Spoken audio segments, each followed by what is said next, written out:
All right, welcome back to the deep dive. We're picking up where we left off in our exploration of modern Indian history, especially for those of you gearing up for the UPSC exam. That GS1 paper can be a real beast, right? It definitely can be. But that's why we're here, to break down these complex topics. Exactly. And today we're diving into a chapter that's both fascinating and controversial, the Indian National Army, or the INA. A story that forces us to look at the fight for freedom from a whole new perspective. Right, because imagine this. Fighting for your nation's independence, but alongside a power many considered the enemy. That's the dilemma at the heart of the INA. Absolutely. It's a story that's woven into the very fabric of India's journey to independence. And for anyone interested in modern Indian history, whether you're a student or just a history buff, this is one you won't want to miss. So let's start with the basics. Our sources point to Mohan Singh, an officer in the British Indian Army, as the one who first envisioned this army of Indian POWs. What's interesting is the mention of the Indian National Congress. Their support seems crucial, but why? They were all about nonviolent resistance, weren't they? That's a great question. You have to remember, the Congress, as the leading nationalist organization, had a huge influence. Their backing would have given the INA legitimacy not just in India, but internationally. So it wasn't just about military might, it was about political strategy as well. Exactly. And it's important to keep in mind that within the independence movement, there were debates about the best path to freedom. Armed struggle versus nonviolence was a big one. So the Congress's stance, even their potential involvement, adds a whole other layer of complexity. Absolutely, it shows the different currents within the movement, the push and pull between ideologies. It wasn't a simple, straightforward path. And then, of course, we have the arrival of Subhas Chandra Bose. Our sources really highlight his activities in Japan even before he joined the INA. He was spreading this message about the evils of Western imperialism, almost like he was building this global platform for anti-colonial resistance. Absolutely. Bose was a powerful orator and a charismatic leader. He tapped into this growing global sentiment against colonialism. Right. He wasn't just talking about India's freedom, he was connecting it to a larger fight against imperial rule everywhere. Think about what was happening around the world at that time, movements in Africa, Southeast Asia, the Middle East, all pushing back against colonial powers. So Bose was riding this wave, this global energy. He wasn't just some isolated figure. Exactly. He was part of this larger tapestry of resistance. It's fascinating to see those connections. Yeah. Now, 1942 seems like a turning point. Mhm. The official formation of the INA under the banner of the Indian Independence League. What made this so significant? It transformed the INA from a scattered group of POWs into a structured fighting force with a clear goal: complete independence for India. This sent a powerful message, especially to the British Raj. Like they were saying, we're not just talking anymore, we're organized and ready to fight. Exactly. And it wasn't just symbolic, they started making real moves. Right. Bose becomes the supreme commander. They set up a provisional government in Singapore. It all happened so fast. It feels like there was this tremendous sense of urgency. Absolutely. They recognized that World War II was a pivotal moment. It was now or never. And don't forget the individuals mentioned in our sources: H.C. Chatterjee, MAIR, Lakshmi Swaminathan. Right. These weren't just names on paper. These were the people making it happen. Exactly. They were the driving force behind this movement. Each one has a story that deserves further exploration. I'm already adding them to my research list.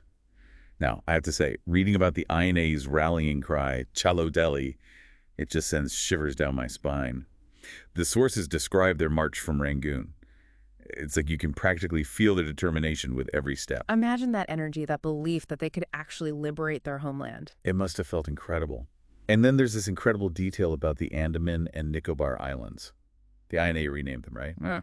Shahid Dweep and Swaraj Dweep. What a powerful symbolic act. It was about reclaiming Indian identity, rejecting colonial names. It's like they were saying, this is our land and we're taking it back, starting with these islands. Exactly. It was a statement of defiance and a powerful symbol of their vision for a free India.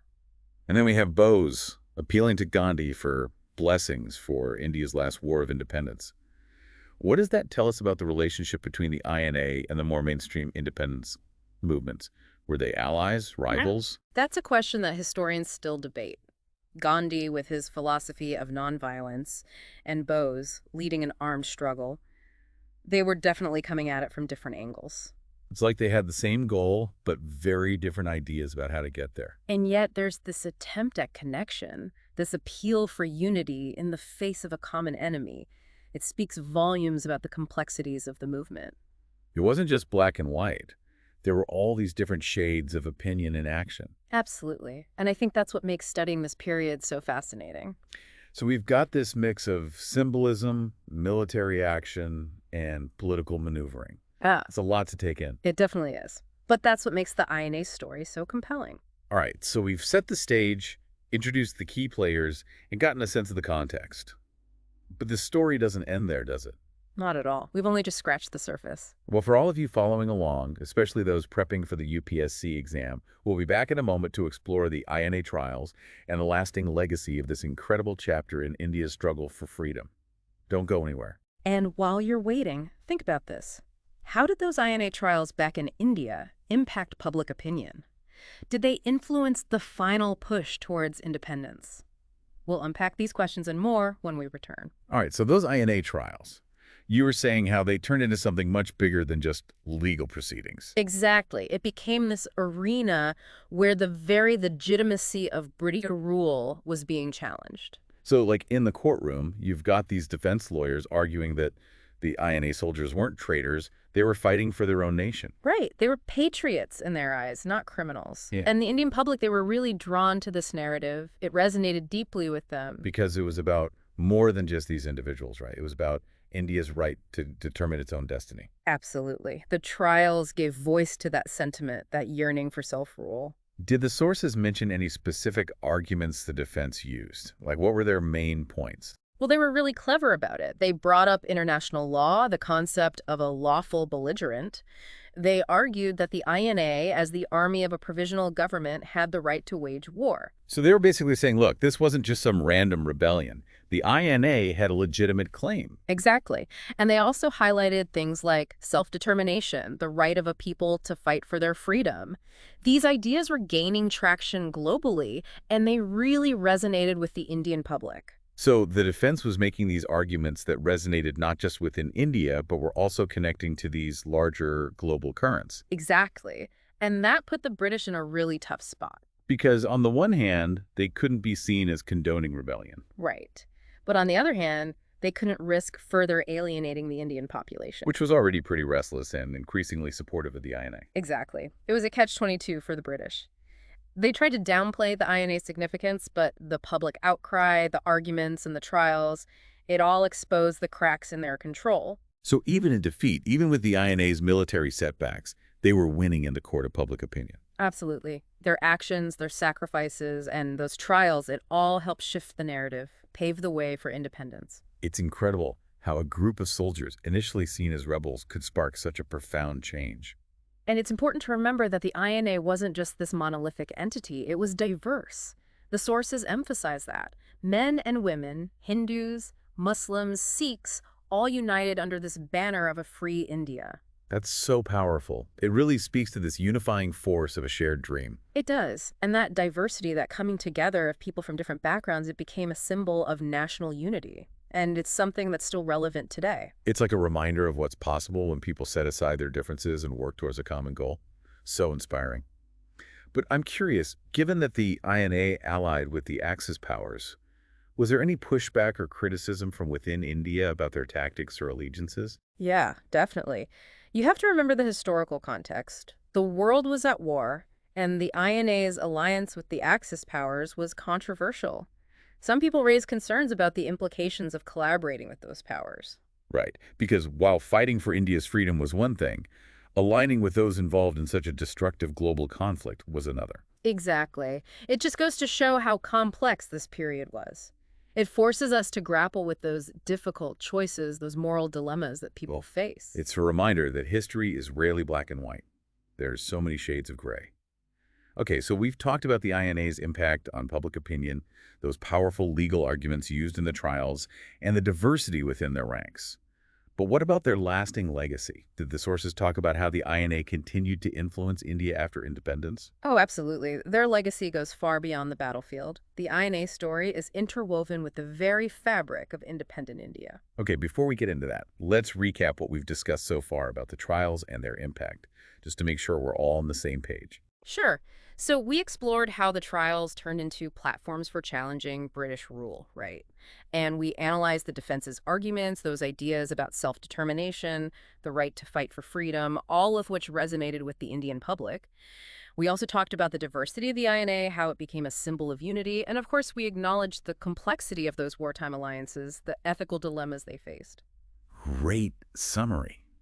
Now I'm even more eager to dive into the INA's legacy, to see how their story continues to shape India even today. Well, one of the most significant aspects is their influence on the newly formed Indian Armed Forces.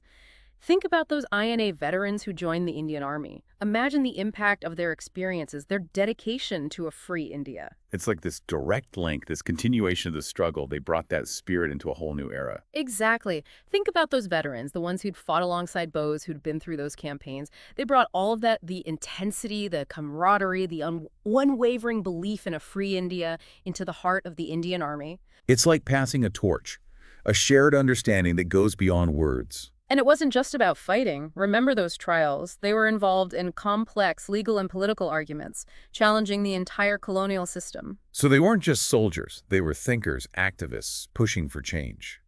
Did that carry over into their post-independence roles? It's an interesting question, isn't it? How did those wartime experiences, the legal battles, the vision of a free India, shape their contributions to building the nation? That's something to think about. It really is. It reminds us that history is more than just battles and dates. It's about ideas, values, the experiences of people who shape a nation's destiny. And the INA's story is a perfect example of that. Even though they faced military setbacks, their impact went far beyond the battlefield, influencing the political, social, and even the military landscape of independent India. It's amazing how their story continues to resonate, how it connects us to those pivotal moments in India's past. And that's where we'll pick up when we return for the final part of our deep dive. We'll delve even further into the INA's legacy and explore how their story continues to inspire us today. So we're back and ready to dig into that INA legacy. We've talked about those trials, how these shifted public opinion, and how those veterans carried those experiences into the new Indian Army. But there's got to be more, right? Oh, there's so much more. It's like their story ripples outward, touching every aspect of independent India. Remember how the INA emphasized unity, how they brought together people from different backgrounds and faiths? Right, that whole idea of a united India, putting aside those differences. Well, imagine how powerful that message became after independence, especially with the challenges of partition, that sense of division. So it wasn't just this abstract ideal, it was something they embodied, something people could look to, especially during those uncertain times. Exactly. It provided a blueprint, a reminder of what was possible, what a unified India could look like. It helped counter those forces of division. And you mentioned how INA veterans joined the Indian Army. That must have had a huge impact, bringing those experiences, those ideals, into that new institution. Think about it, these individuals who fought alongside Bose, who went through those intense campaigns. They carried that spirit, that unwavering belief in a free India, right into the heart of the Indian military. It's like a direct line, a thread, connecting the struggle for independence to the defense of a newly independent nation. Exactly. Imagine those training sessions, those conversations, the unspoken understanding between those who fought in the INA and those just joining the ranks. Wow, it's like a passing of the torch, a shared experience that goes beyond words. And remember, it wasn't just about military skills. Think about those trials. Those INA soldiers were involved in complex legal and political arguments. They were challenging the whole colonial structure. So they weren't just soldiers, they were thinkers, activists, pushing for change. That's incredible. Did those qualities carry over into their post-independence roles? That's a great question. How did those wartime experiences, the legal battles, that vision of a free India, shape their contributions to building the nation? Makes you wonder, doesn't it? Like, their story challenges us to think differently about history. It's not just about dates and battles. It's about the ideas, the values, the lives of people who shaped the destiny of a nation. That's beautifully said, and the INA is a perfect example of that. Even though they face setbacks, their influence is everywhere, in politics, society, and the military. And that's the beauty of history, isn't it? It's about understanding those connections, those ripples that extend far beyond a single event or movement. So as we wrap up this deep dive into the INA, what are the key takeaways for our listeners, especially those getting ready for the UPSC exam? First, remember that the INA was part of a larger movement, a complex tapestry of events and ideologies that led to India's independence.